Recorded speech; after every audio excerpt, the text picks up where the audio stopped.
سالار iris کی عشرت گاہ شیخ الجبال کی خفیہ پناہ گاہ کی طرح بہت زیادہ پیچیدہ اور پر اسرار تو نہیں تھی، لیکن پھر بھی وہاں کئی زمین دوز تہ خانے تھے جن میں شراب کا بہت بڑا ذخیرہ موجود تھا۔ کئی کمروں میں طرطوسا اور اس کے گرد و نواح سے اغوا کر کے لائی جانے والی مسلم دوشیزائیں قید تھیں۔ اس کے علاوہ زیر زمین ایک طویل سرنگ تھی جو طرطوسا کو طرابلس سے ملاتی تھی۔ فرینکس کا سالار آئرس اسی سرنگ کے ذریعے طرابلس جایا کرتا تھا۔ صلاح الدین ایوبی نے فوری طور پر اپنے سپاہیوں کو حکم دیا کہ وہ دور تک مضبوط پتھر رکھ کر اس سرنگ کو بند کر دیں۔ پھر والی مصر ان مظلوم دوشیزاؤں کی طرف متوجہ ہوا جو خوف اور رسوائی اور شدت غم سے نڈھال ہو رہی تھیں۔ صلاح الدین ایوبی نے ایک لمحہ ضائع کیے بغیر ان تمام لڑکیوں کو اپنے سپاہیوں کی نگرانی میں ان کے گھر تک پہنچا دیا۔ اس دوران میں فرینکس کا سالار آئرس کئی بار صلاح الدین ایوبی سے ملنے کی خواہش کا اظہار کر چکا تھا، مگر والی مصر نے اس کی التجا کو ایک فقیر کی صدا کے برابر بھی حیثیت نہیں دی تھی۔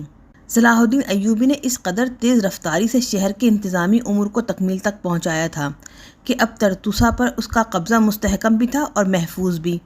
اس کے ساتھ ہی والی مصر نے امکانی جنگ کے سارے دفاعی انتظامات بھی مکمل کر لیے تھے۔ اب وہ صلیبیوں کے علاقے میں رہ کر بھی ان کے خلاف ایک بھرپور جنگ لڑ سکتا تھا۔ پھر جیسے ہی طرطوسا کے انتظامی امور مکمل ہوئے، صلاح الدین ایوبی کو اطلاع دی گئی کہ شاہ آرمینیا کا سفیر ملاقات کا خواہش مند ہے۔ یہ اطلاع پا کر صلاح الدین ایوبی کو بہت حیرت ہوئی۔ پھر اس کے ہونٹوں پہ ہلکا سا تبسم ابھر آیا۔ اس نے اپنے خادم خاص کو حکم دیا کہ شاہ آرمینیا کے سفیر کو اس کمرے میں بٹھایا جائے جہاں کچھ دن پہلے فرینکس کا سالار آئرس رہا کرتا تھا۔ صلاح الدین ایوبی کی خاص عادت تھی کہ یا تو وہ ملنے سے انکار کر دیا کرتا تھا، لیکن اگر کسی مہمان سے ملاقات کا وعدہ کر لیتا تھا تو آنے والے کو ایک لمحے کے انتظار کی بھی زحمت نہیں دیتا تھا۔ مگر والی مصر نے اپنی عادت کے خلاف کئی گھنٹے تک شاہ آرمینیا کے سفیر کو انتظار کروایا۔ پھر جب وہ کمرے میں داخل ہوا تو عیسائی سفیر بڑی بے چینی کے عالم میں ٹہل رہا تھا اور اس کے چہرے سے ناگواری کا رنگ نمایاں تھا۔ صلاح الدین ایوبی کو دیکھتے ہی شاہ آرمینیا کے قاصد نے شکایت آمیز لہجے میں کہا، والی مصر کو یہ بات زیب نہیں دیتی کہ وہ اپنے مہمان کو اتنا انتظار کروائے۔ صلاح الدین ایوبی نے انتہائی ضبط و تحمل کا مظاہرہ کرتے ہوئے جواب دیا، آنے والے کو معلوم ہونا چاہیے کہ وہ والی مصر کا بلایا ہوا مہمان نہیں ہے۔ صلاح الدین ایوبی کے لہجے سے غرور و تکبر کے بجائے استقامت اور بے نیازی کا رنگ جھلک رہا تھا۔ چونکہ مہمان بغیر بلائے آیا ہے، اس لیے اسے خود انتظار کرنا پڑے گا کہ میزبان کب اپنے کاموں سے فارغ ہوتا ہے۔ والی مصر کی بے رخی کا یہ انداز دیکھ کر شاہ آرمینیا کے سفیر کا چہرہ اتر گیا اور اس نے اندازہ کر لیا کہ صلاح الدین ایوبی کے ارادے کچھ اور ہیں۔ پھر بھی اس نے اپنے ہونٹوں پر ایک جبری اور عیار مسکراہٹ سجاتے ہوئے کہا، شاہ آرمینیا رہوپن نے والی مصر کی صحت اور سلامتی کے لیے نیک خواہشات کا پیغام دیا ہے۔ جواباً صلاح الدین ایوبی نے بھی مسکراتے ہوئے کہا، میں بھی دعا گو ہوں کہ حق تعالیٰ انہیں بھی ہدایت کے ساتھ صحت عطا کرے تاکہ وہ اپنی رعایا کے حقوق کی نگہبانی کر سکیں۔ صلاح الدین ایوبی کا جواب بہت معنی خیز تھا جسے آرمینیا کا سفیر سمجھنے سے قاصر رہا، اور پھر وہ فوراً ہی اپنی آمد کا مقصد بیان کرنے لگا۔ شاہ روپین کی دلی خواہش ہے کہ آرمینیا اور مصر کے درمیان ایک طویل المیعاد صلح کا معاہدہ ہو جائے تاکہ دونوں ممالک ترقی کی راہ پر گامزن ہو سکیں۔ ابھی آرمینیا کے سفیر کی بات مکمل نہیں ہوئی تھی کہ صلاح الدین ایوبی نے اسے ٹوک دیا، مصر اور آرمینیا کے درمیان نہ کوئی جنگی فضا ہے اور نہ کوئی تنازع، پھر صلح کا معاہدہ کیا معنی رکھتا ہے؟ صلاح الدین ایوبی نے مختصر ترین الفاظ میں ایک دلیل دے کر آرمینیائی سفیر کو لاجواب کر دیا تھا۔ شاہ روپین کا نمائندہ کچھ دیر تک خاموش بیٹھا رہا، بالآخر اسے دل کی بات کہنی ہی پڑی۔ دراصل شاہ آرمینیا طرطوسا پر اسلامی فوج کے قبضے سے پریشان ہے۔ عیسائی سفیر کی بات سن کر صلاح الدین ایوبی کے چہرے پہ شدید ناگواری کا رنگ ابھر آیا۔ شاہ آرمینیا کو صرف اتنا یاد ہے کہ اسلامی فوج نے طرطوسا پہ قبضہ کر لیا ہے، انہیں یہ خبر نہیں کہ میں اپنے آپ کو ہلاکت میں ڈال کر سمندر کا سینہ چیرتا ہوا یہاں تک کیوں آیا ہوں۔ یکایک والی مصر کا لہجہ انتہائی تلخ ہو گیا، یہ میرا اور شاہ ریمنڈ کا براہ راست معاملہ ہے۔ جب تک یروشلم اپنے جارحانہ رویے میں اور توہین آمیز سلوک پر واضح الفاظ میں معافی نہیں مانگے گا، اس وقت تک کسی عیسائی ریاست سے صلح کے موضوع پر گفت و شنید نہیں ہو سکتی۔ یہ کہتے ہوئے صلاح الدین ایوبی اٹھ کر کھڑا ہو گیا۔ والی مصر کا 2 ٹوک جواب سن کر آرمینیائی سفیر بھی کھڑا ہو گیا۔ اس کے چہرے سے شدید پریشانی کا اظہار ہو رہا تھا، اور شاہ آرمینیا کی یہ خواہش بھی ہے کہ سالار آئرس کو فوری طور پر رہا کر دیا جائے۔ اس کے بدلے میں آرمینیا کی حکومت فدیے کی منہ مانگی رقم دینے کو تیار ہے۔ شاہ روپین کی فراخدلانہ پیشکش سن کر صلاح الدین ایوبی کے ہونٹوں پر بے ساختہ تبسم ابھر آیا۔ پھر اس نے ایک ایک لفظ پر زور دیتے ہوئے کہا، ابھی میں نے سالار آئرس کی فروخت کا فیصلہ نہیں کیا ہے۔ جب نیلام گاہ سجائی جائے گی تو شاہ آرمینیا، شاہ یروشلم اور جتنے بھی عیسائی شہنشاہ ہیں وہ سب مل کر اس کی بولی لگا سکتے ہیں۔ یہ کہہ کر والی مصر تیزی کے ساتھ کمرے سے نکل گیا۔ اپنی ناکامی پر آرمینیا کے سفیر کا سرخ و سفید چہرہ دھواں ہو کر رہ گیا۔ آرمینیا کے قاصد کے جانے کے بعد طرابلس کا سفیر طرطوسا پہنچا۔ اس نے بھی اپنے حکمران ایڈم کی طرف سے صلاح الدین ایوبی کو صلح کے معاہدے کے ساتھ سالار آئرس کی رہائی کے لیے بہت بڑی رقم کی پیشکش کی تھی۔ صلاح الدین ایوبی نے آرمینیا کے سفیر کی طرح طرابلس کے سفیر کو بھی سخت لہجے میں وہی جواب دیا، جب میں سالار آئرس کو بیچوں گا تو حاکم طرابلس کو بھی اطلاع دے دی جائے گی۔ پھر جب یہ دونوں عیسائی سفیر ذلت آمیز ناکامی کے بعد اپنی اپنی ریاستوں میں واپس پہنچے تو ایشیائی کوچک کے صلیبی مملکتوں میں ایک ہنگامہ سا برپا ہو گیا۔ شاہ یروشلم ریمنڈ اپنے سر کے بال نوچ رہا تھا اور فرینکس کے سالار آئرس کا نام لے کر مغلظات بک رہا تھا، کیونکہ اسی کے زور دینے پر صلح نامے کے ٹکڑے کر کے مصر بھیجے گئے تھے، اور اپنی اسی توہین کا انتقام لینے کے لیے صلاح الدین ایوبی نے طرطوسا پہ قبضہ کر لیا تھا۔ فرینکس کی شکست فاش اور آئرس کی گرفتاری پر شروع میں تو ریمنڈ نے جشن و کیف و نشاط منایا تھا کہ یہ زہریلا کانٹا ہمیشہ کے لیے اس کے راستے سے دور ہو گیا، مگر جب صلاح الدین ایوبی نے نئی صلح کی یہ شرط بھی رکھی کہ ریمنڈ اپنے طرز عمل پر کھلے الفاظ میں معافی مانگے تو وہ پاگل سا ہو گیا۔ پھر ریمنڈ اسی بدحواسی کے عالم میں شہنشاہ بالڈوین چہارم کے کمرے میں پہنچا، جہاں خاندان شاہی کے دیگر افراد بھی موجود تھے۔ جب ریمنڈ نے شہنشاہ بالڈوین کے سامنے صلاح الدین ایوبی کی شرط پیش کی تو بالڈوین اور شاہی خاندان کے تمام افراد نے بیک زبان میں کہا، چاہے تمہیں 1000 بار صلاح الدین ایوبی سے معافی مانگنی پڑے، مگر سالار آئرس کی رہائی بہت ضروری ہے۔ وہ اور تمام صلیبی فدائین ہمارا سب سے قیمتی سرمایہ ہیں۔ ایک بار پھر ریمنڈ کو شاہی خاندان کے سامنے ذلیل و خوار ہونا پڑا۔ اگر اس میں ذرا بھی غیرت ہوتی تو وہ فوراً استعفیٰ دے کر یروشلم سے چلا جاتا، لیکن ریمنڈ انتہائی درجے کا بے حیا انسان تھا۔ اقتدار سے چمٹے رہنے کی خواہش نے اسے صلاح الدین ایوبی سے معافی مانگنے پر مجبور کر دیا۔ سفارتی مہم جوئی ایک بار پھر بری طرح ناکام ہو چکی تھی۔ اس کا دوبارہ آغاز کیا گیا۔ اب کی مرتبہ آرمینیا اور طرابلس کے قاصدوں کے ساتھ یروشلم کا سفیر بھی طرطوسا پہنچا۔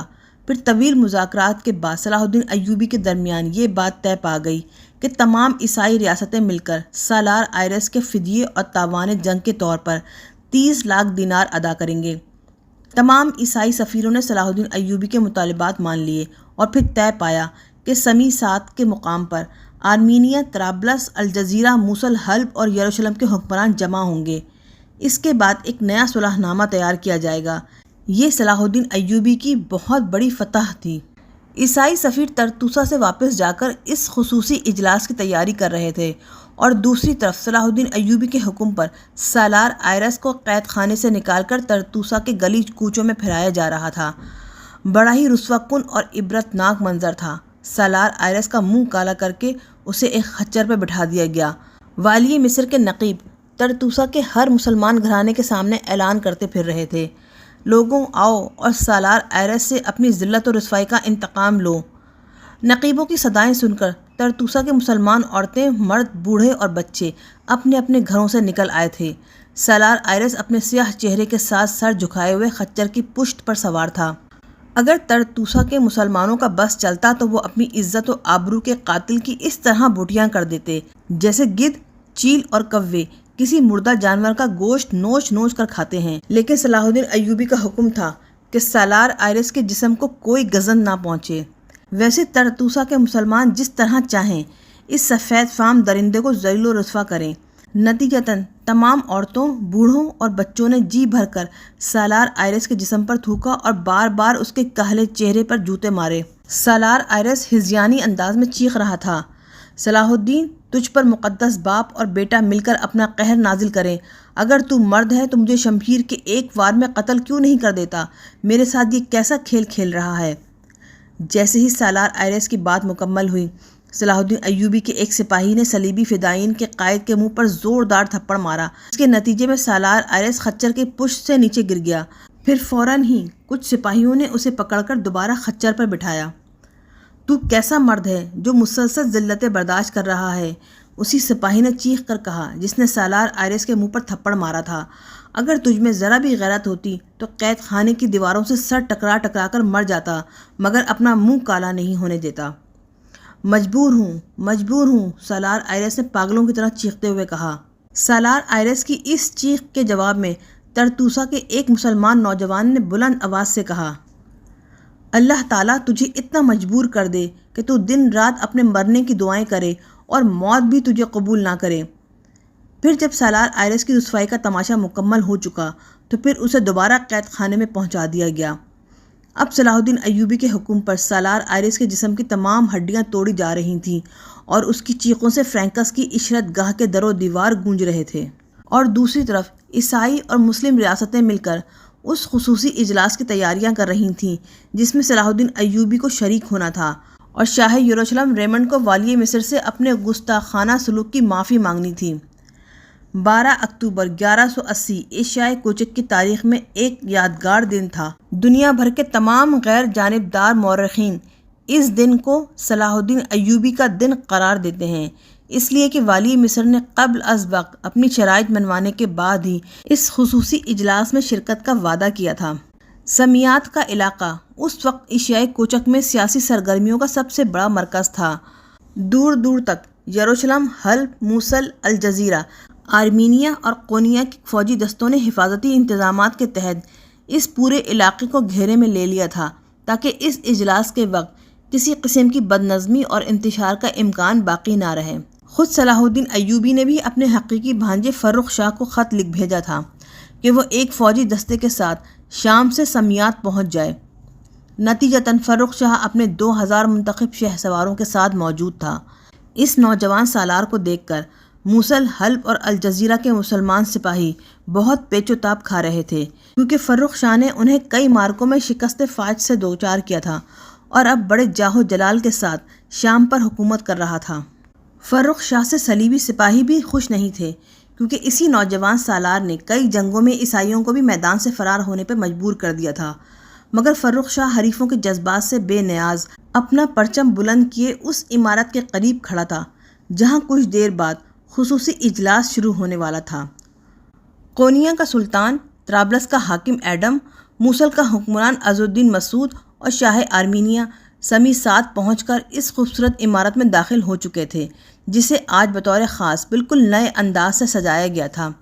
جب یہ تمام عیسائی اور مسلمان حاکم عمارت کے قریب پہنچے تھے تو تمام سپاہیوں نے مل کر انتہائی پرجوش انداز میں نعرے لگائے تھے، مگر جب والی شام فرخ شاہ یہاں پہنچا تھا تو کسی نعرے کی صدا بلند نہیں ہوئی تھی۔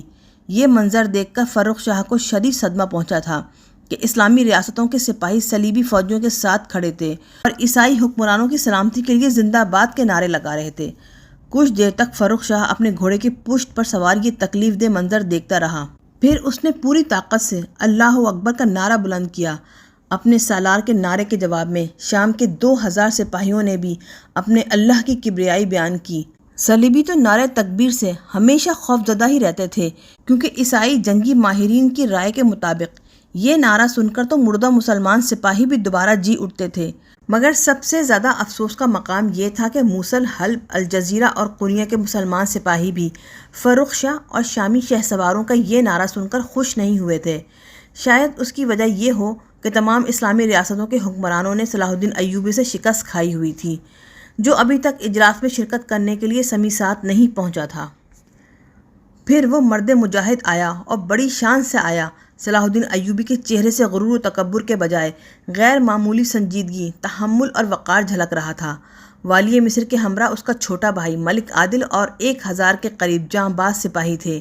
جیسے ہی صلاح الدین ایوبی کا گھوڑا نمودار ہوا، فرخ شاہ اور شامی سپاہیوں نے دوبارہ نعرہ تکبیر بلند کیا۔ مصری سپاہیوں نے بھی شامیوں کی تقلید کی اور کچھ دیر تک سمیع سات کی فضا اللہ اکبر کے نعروں سے گونجتی رہی۔ یہ آوازیں اس قدر تیز تھیں کہ عمارت کے اندر موجود عیسائی اور مسلمان حکمرانوں کو بھی اندازہ ہو گیا کہ صلاح الدین ایوبی آ پہنچا ہے۔ پھر جیسے ہی والی مصر گھوڑے سے اترا، ملک عادل، فرخ شاہ اور دیگر جانبازوں نے اسے اپنے نرغے میں لے لیا۔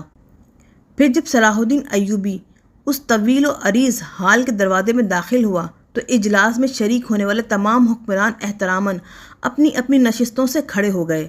اگرچہ احترام کا یہ مظاہرہ سراسر رسمی اور جبری تھا، لیکن ایسا کرنے پہ وہ سب کے سب مجبور تھے، کیونکہ یہ خصوصی اجلاس والی مصر کی شرائط پر منعقد ہو رہا تھا۔ صلاح الدین ایوبی نے خوش دلی کے ساتھ اجلاس کے شرکاء سے فرداً فرداً مصافحہ کیا۔ پھر جب اس نے والی موصل کی طرف ہاتھ بڑھایا تو عز الدین مسعود نے بڑی ناگواری کے ساتھ اپنے ہاتھ کو حرکت دی۔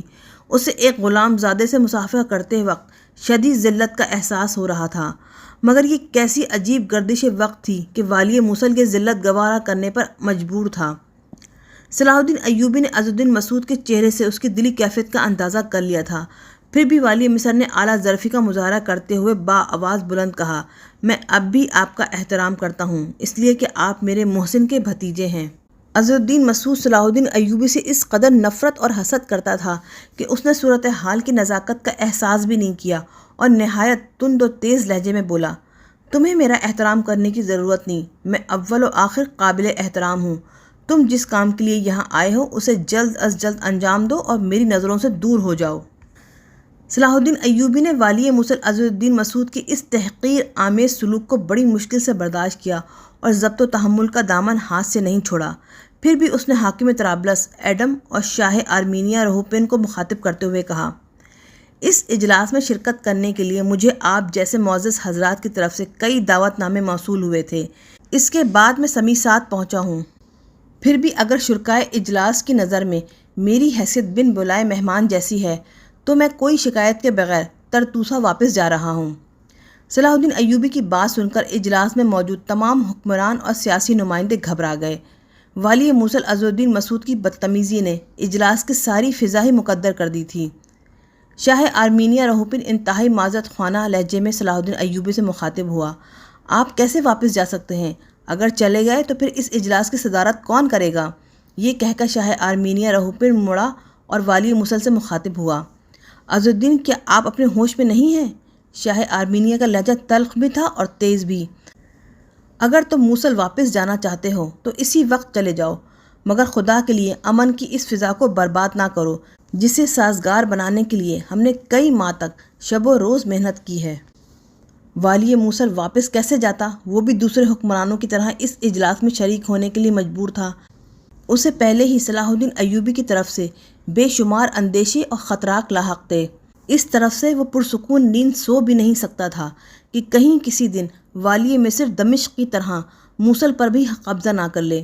انہی وسوسوں سے نجات پانے کے لیے عز الدین مسعود سمیع سات آیا تھا، مگر یہ اس کا خاندانی غرور اور جنون ہی تھا کہ وہ صلاح الدین ایوبی کو اتنے قریب پا کر بدحواس ہو گیا اور شرکائے اجلاس کے سامنے اپنی خاندانی برتری دکھانے کے لیے گستاخانہ لہجے میں والی مصر سے مخاطب ہوا۔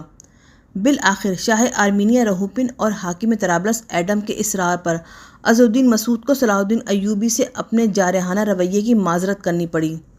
والی موصل دوبارہ میدان جنگ میں صلاح الدین ایوبی کے مقابل ہوا تھا اور ذلت آمیز شکست کے بعد اسے فرار ہونا ہی پڑا تھا، مگر آج کی شکست بڑی ہی شرمناک تھی۔ عز الدین مسعود کو کئی طاقتور حکمرانوں کے سامنے والی مصر سے معافی مانگنی پڑی تھی۔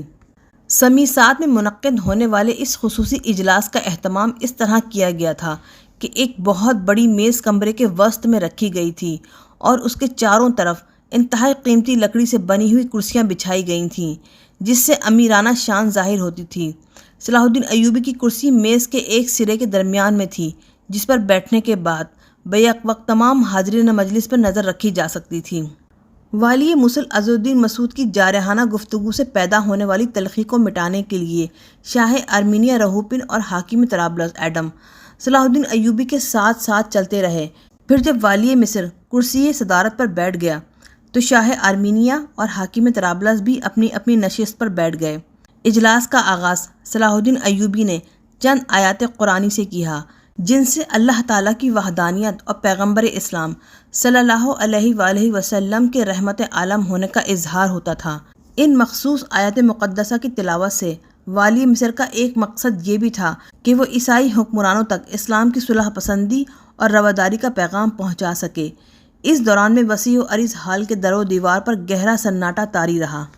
پھر صلاح الدین ایوبی یکا یک اپنی نشست سے اٹھ کھڑا ہوا۔ والی مصر کے اس طرز عمل سے تمام حاضرین مجلس حیرت زدہ تھے۔ پھر ان لوگوں نے دیکھا کہ صلاح الدین ایوبی نے اپنے پیراہن کی جیب میں ہاتھ ڈالا۔ تمام شرکائے اجلاس کی نظریں والی مصر کے ہاتھ پر مرکوز تھیں۔ پھر جب صلاح الدین ایوبی کا ہاتھ پیراہن کی جیب سے باہر آیا تو اس کی انگلیوں میں کاغذ کے چند ٹکڑے دبے ہوئے تھے۔ والی مصر نے اپنا ہاتھ بلند کیا اور کھڑے کھڑے شرکائے اجلاس سے مخاطب ہوا۔ یہ اس صلح نامے کے ٹکڑے ہیں جو شاہ یروشلم ریمنڈ کی طرف سے مصر بھیجے گئے تھے۔ آپ حضرات گواہ رہیں کہ سلامتی کی اس دستاویز کو میں نے چاک نہیں کیا ہے۔ یہ کہتے کہتے صلاح الدین ایوبی کی آواز بلند ہو گئی تھی اور اس کے لہجے سے جلال ایمانی جھلکنے لگا تھا۔ ترتوسا پر قبضہ میری ہوا سے ملک گیری یا توسیع پسندی کا حصہ نہیں۔ میں تو شاہ یروشلم کو یہ بتانا چاہتا تھا کہ اہل ایمان نے کسی کمزوری یا مجبوری کے سبب صلح اور امن و آشتی کی طرف ہاتھ نہیں بڑھایا تھا۔ یہ تو صحیح العقیدہ مسلمانوں کی فطرت ہے کہ وہ فتنہ و شر سے اس وقت تک گریز کرتے ہیں جب تک ان پر جنگ مسلط نہیں کر دی جاتی۔ اتنا کہہ کے صلاح الدین ایوبی دوبارہ اپنی نشست پر بیٹھ گیا۔ والی مصر کے بیٹھتے ہی شاہ یروشلم ریمنڈ کا نمائندہ خاص کھڑا ہو گیا۔ اس کے ہاتھ میں سنہری جلد کی ایک کتاب نما دستاویز تھی۔ یہ دستاویز دراصل وہ معذرت نامہ تھا جو ریمنڈ نے صلاح الدین ایوبی کے نام تحریر کیا تھا۔ میں نگراں شاہ یروشلم ریمنڈ والی مصر صلاح الدین ایوبی سے شرمندہ ہوں کہ میری ایک اضطراری حرکت سے صلح نامے کی دستاویز کو نقصان پہنچا اور میں معاہدہ شکنی کا مرتکب ہوا۔ مجھے امید ہے کہ والی مصر میری اس معذرت کو قبول کریں گے اور اپنے دل و دماغ سے غلط فہمیوں کے گرد و غبار کو دھو ڈالیں گے۔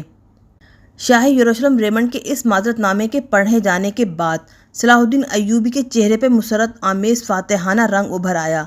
پھر اس نے یروشلم کے نمائندہ خاص سے سونے کی جلد میں لپٹا ہوا معذرت نامہ لے لیا اور اس کے اندر گزشتہ صلح نامے کے ٹکڑے رکھتے ہوئے اجلاس کے شرکا سے مخاطب ہو کر بولا، میں جانتا ہوں کہ شاہ یروشلم کو جب بھی موقع ملے گا وہ اپنے سارے عہد و پیمان بھول جائیں گے، اس لیے میں ان کی تحریر کو اپنے پاس محفوظ کر رہا ہوں۔ صلاح الدین ایوبی کی بات سن کر تمام عیسائی حکمرانوں کے چہرے اتر گئے۔ والی مصر نے بڑے شائستہ اور مہذب الفاظ میں عیسائی حکمرانوں کو وعدہ فراموش اور عہد شکن قرار دے دیا تھا، مگر وہ سب کے سب اس وقت شدید حالت جبر میں تھے اور صلاح الدین ایوبی کی ہر طعنہ زنی سننے کے لیے تیار تھے، اور کسی میں اتنی جرت بھی نہیں تھی کہ وہ برسر اجلاس اٹھ کر والی مصر کی کسی بھی بات کی نفی کر سکے۔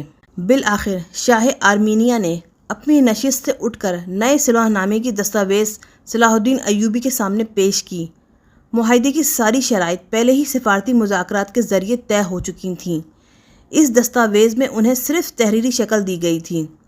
یہ صلح نامہ صرف 2 سال کی مدت کے لیے تھا۔ تمام فریقین نے حلف کے انداز میں یہ اقرار کیا تھا کہ ان 2 سالوں کے دوران مکمل امن و امان کی فضا کو بحال رکھا جائے گا۔ اس معاہدے میں یروشلم، طرابلس اور آرمینیہ کے ساتھ کونیا کے سلطان، حلب، موصل، الجزیرہ، مریدین، اربل اور کیفا کے شہزادے بھی شامل تھے۔ صلاح الدین ایوبی نے دیر تک دستاویز کے ایک ایک لفظ کو بغور پڑھا اور پھر شاہ آرمینیہ رہوپن سے مخاطب ہوا۔ اس معاہدے میں فرینکس کے سالار آئرس کی رہائی کا ذکر تو موجود ہے، مگر اس رقم کا حوالہ موجود نہیں جو آپ حضرات کو ادا کرنا ہے۔ والی مصر کا اعتراض سن کر ایک بار پھر شرکائے اجلاس کے چہرے اتر گئے۔ شاہ آرمینیہ رہوپن جو اس معاہدے میں پیش تھا، اس نے فوراً ہی اپنی خجالت مٹانے کے لیے کہا، رقم کی ادائیگی اپنی جگہ ہے، مگر کچھ سیاسی مجبوریوں کے تحت معاہدے میں اس کا ذکر نہیں کیا گیا۔ امید ہے کہ والی مصر ہماری ان مجبوریوں کو سمجھ جائیں گے۔ صلاح الدین ایوبی کچھ دیر تک شاہ آرمینیہ رہوپن کے الفاظ پر غور کرتا رہا، پھر انتہائی باوقار لہجے میں بولا، معاہدہ زبانی ہو یا تحریری، صاحبان کردار کے نزدیک دونوں صورتیں یکساں ہیں۔ بہرحال میں شرط پوری ہونے کے بعد سالار آئرس کو رہا کر دوں گا۔ یروشلم، طرابلس اور آرمینیہ کے عیسائی حکمرانوں نے مل کر یہ طے کیا تھا کہ معاہدے کی دستاویز میں رقم کی ادائیگی کا ذکر نہ کیا جائے، کیونکہ اس طرح یہ بات ضبط تحریر میں آ جائے گی اور پھر ہمیشہ کے لیے ایک مثال بن کر رہ جائے گی کہ صلیبیوں نے مسلمانوں سے دب کر صلح کی تھی، بلکہ انہیں تاوان جنگ بھی ادا کیا تھا۔ شاہ آرمینیہ رہوپن کی زبانی یقین دہانی کے بعد والی مصر صلاح الدین ایوبی نے سب سے پہلے اس 2 سالہ معاہدے پر اپنی مہر ثبت کی۔ اس کے بعد ایک ایک کر کے تمام شرکائے اجلاس نے دستاویز پر دستخط کیے۔ پھر جب یہ دستاویز گردش کرتی ہوئی والی موصل عز الدین مسعود کے سامنے پہنچی تو اس نے اس قدر ناگواری کے ساتھ معاہدے پر اپنی مہر ثبت کی جیسے وہ دنیا کا بدترین کام انجام دے رہا ہو۔ اس کے قریب ہی حلب کا نمائندہ خاص بیٹھا تھا۔ جب اس نے دستاویز پر حلب کی مہر ثبت کرنی چاہی تو صلاح الدین ایوبی نے بآواز بلند اسے مخاطب کرتے ہوئے کہا، اس اجلاس میں سلطان معظم کی غیر موجودگی ظاہر کر رہی ہے کہ خدا نخواستہ والی حلب کی طبیعت کچھ ناساز ہے۔ صلاح الدین ایوبی کے لہجے سے فکر اور تشویش کا اظہار ہو رہا تھا۔ والی مصر کی بات سن کر حلب کا نمائندہ خاص مہر لگاتے لگاتے رک گیا اور اس نے والی مصر کے سوال کا جواب دیتے ہوئے کہا، تم نے ٹھیک ہی اندازہ کیا ہے، واقعتاً سلطان معظم کی طبیعت ناساز ہے، ورنہ وہ بنفس نفیس اس اہم ترین اجلاس میں ضرور شرکت کرتے۔ حلب کے نمائندہ خاص کا لہجہ انتہائی رسمی اور خشک تھا۔ اس نے جان بوجھ کر جھوٹ بولا تھا۔ سلطان ملک صالح قصداً سمیسات نہیں آیا تھا، وہ کسی ایسے اجلاس میں شریک ہو ہی نہیں سکتا تھا جس کی صدارت اس کا غلام صلاح الدین ایوبی کر رہا ہو۔ اس لیے سلطان ملک صالح نے بڑی ہوشیاری سے خود کو بیمار ظاہر کر کے اپنا دامن بچا لیا تھا۔ حلب کے نمائندہ خاص کی زبانی سلطان ملک صالح کی علالت کی خبر سن کر صلاح الدین ایوبی اداس ہو گیا اور اس نے نہایت پرسوز لہجے میں حلب کے نمائندہ خاص سے کہا، جب تم واپس جاؤ تو سلطان معظم کے حضور بصد شوق و نیاز میرا سلام عرض کرنا اور کہنا یہ خادم ان کی صحت اور اقبال مندی کے لیے دن رات دعائیں کرتا ہے۔ یہ صلاح الدین ایوبی کی احسان شناسی کا واضح ثبوت تھا کہ اس نے اجلاس میں شریک کئی حکمرانوں کے سامنے اپنے خادم ہونے کا اعتراف کیا تھا۔ اگر وہ چاہتا تو والی مصر اور حلب کے نمائندہ خاص کے ساتھ ایک فاتح کی حیثیت سے انتہائی جارحانہ سلوک کرتا اور سیاسی اعتبار سے اس کا یہ طرز عمل جائز و مناسب قرار دیا جاتا، لیکن سلطان نور الدین محمود زنگی کے حوالے سے اسے خاندان زنگی کے ایک ایک فرد سے نہایت محبت و عقیدت تھی اور اس نے سمیسات کے اس اہم ترین اجلاس میں بڑی فراخ دلی کے ساتھ اپنے جذبات کا اظہار بھی کر دیا تھا۔ اگر عز الدین مسعود اور حلب کے نمائندہ خاص کو ذرا بھی احساس ہوتا تو وہ صلاح الدین ایوبی کے اس طرز عمل کی دل سے قدر کرتے، کیونکہ سیاسی عقیدے کے مطابق کوئی فاتح اپنے ماضی کا حوالہ نہیں دیتا اور خود کو علی اعلان کسی شخص کا خادم نہیں کہتا، مگر خاندان زنگی کا ہر چھوٹا بڑا فرد صلاح الدین ایوبی کو غاصب اور ظالم قرار دے کر اس کی تحقیر اور ذلت میں کوئی کسر نہیں اٹھا رکھتا تھا، اور آج سمیسات کے اجلاس میں بھی کئی بار اس کے مظاہرے کیے گئے۔ دستاویز مکمل ہو جانے کے بعد اس کی ایک ایک نقل فریقین میں تقسیم کر دی گئی۔